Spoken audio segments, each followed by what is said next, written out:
tactics. How much do you think that bothers the players in this locker room? I didn't know it was 8 of the last 9 until the last game, but it bothers me when I found out. It was surprising, but no, it's I know the guys in the locker room. We want to win this rivalry, and 8 out of the last 9, man. It's not a good number at all. So I think the focus has got to be at a premium this week, and you try to. It's going to take a lot to get that back on our side, but you want to be able to beat your rivalry. Having been here a while, have you expressed that to some of the newcomers maybe? Like, this has been going on far too long? We just got in today. Hasn't been a lot of talk about it, but I think it's all about peaking at the right time, get the juices flowing. But no, I definitely I'm talking to the team at some point this week. After practice, but that's got to be the message. I feel like in the past there's been a lot more talk about it. Defensive meeting today was a little fiery. Team meeting was a little fiery, but it's just going to build this week, and it'll get talked about it. I think some people got a taste of it. It's a couple skirmishes in the last game, but no, this is big. This means a lot to a lot of people. It means a lot to me being here for a long time, and if you don't understand, the message will be very clear as the week goes on. Do you believe in the idea of having to get over the hump against certain teams, whether it's Pittsburgh or Kansas City or whatever, or is that something that we talk about that doesn't necessarily mean a lot to you guys? Yeah, I don't know if we feel it's a hump, but maybe I would say maybe Kansas City. I feel like that's been a difficult one over the years, but Steelers, obviously, you just want to win that one. It's that's why the 8 out of 9 was so surprising. I think every time we play them, we're just trying to beat them, same as they're trying to beat us. But no, I wouldn't say this week feels like a hump, but there's definitely, I would say KC definitely feels a little bit more like that. We talked maybe a month or so ago. You were very clear that no, this isn't a Zach Orr issue. This is on us defensive players to kind of get this right. What, in your mind, over the past month or so, has really clicked in terms of this defense and the pass defense specifically? I think with the pass defense, the biggest thing that's clicked is we've really tried to play more together. Honestly, if I had to just pinpoint one thing, I would say it's putting Kyle back there at safety. There's been he's just that guy's just different. His play, obviously, you guys see the play, but the communication, getting guys right. There's plays that I'm on the field. I get the call, ask Kyle, what do I do in this call? I hear Kyle give somebody else, what do they do in this call? And so he's just as good as a football player is, his smarts, how he keeps the guys calm.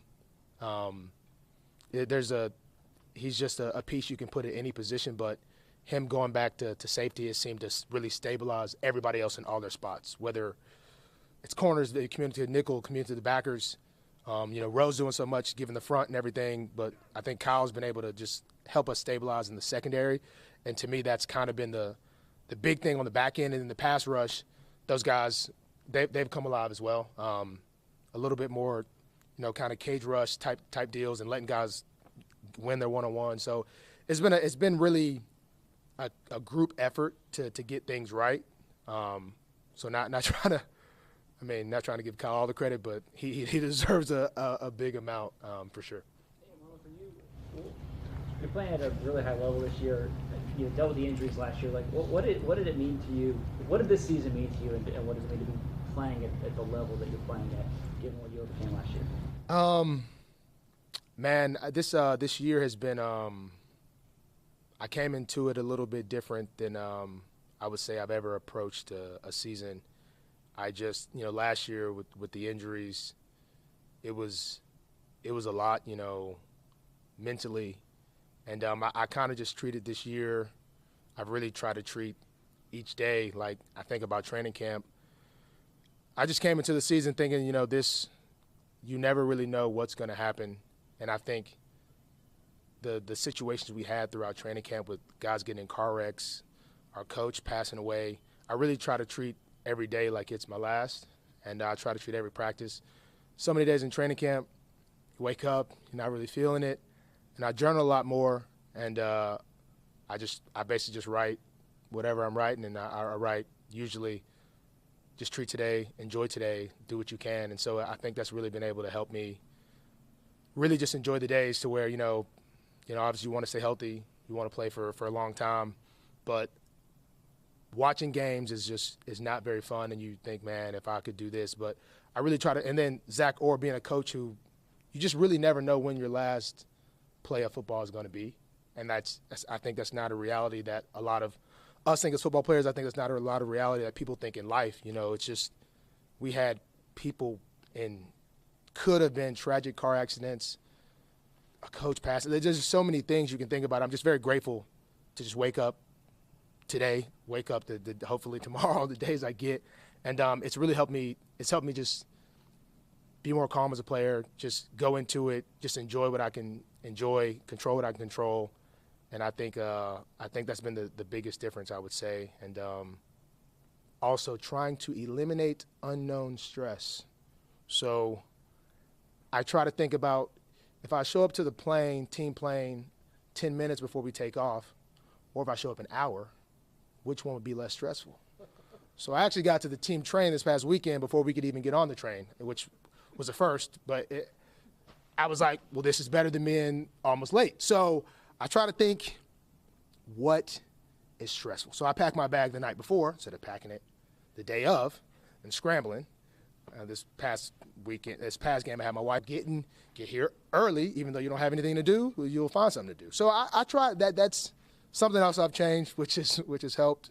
But just really enjoying life. It's been the biggest thing, and it's just so easy here, man. This organization, these coaches, I'm just grateful. But it's all those little things have really helped me just take stress off the body and hope, you put that in and then you can just be able to play more free. And I feel like it's shown up this year. Speaking of those, you're in a stretch where you're in 3 games in 11 days. What do you think is the key for, when you're going through such a condensed time frame? What's the key to be successful?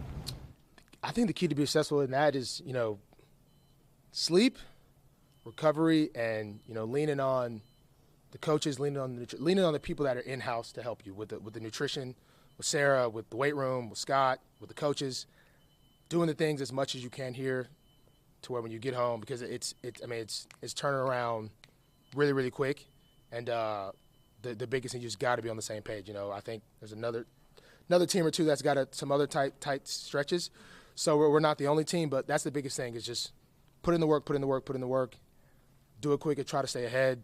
But bodies will be feeling it, but it'll be the same on both sides. But I think whoever can do the little things the best will come out the most successful. Do one more, please. Marlon, speaking of stress, going back to the Pittsburgh in 8 of 9, and a lot of those, it was self-inflicted stuff with you guys, penalties and finishing drives or whatever the case is. Just curious, like that team or any team, are there things they're doing that stress you guys in that way, or is it a matter of more of you guys needing to lock in on every detail in games like that? Yeah, that's probably the biggest surprise of the 8 of the last 9. I feel like we've had more success over the past couple years, I would say, like postseason and stuff like that. So that's actually something I was thinking about earlier.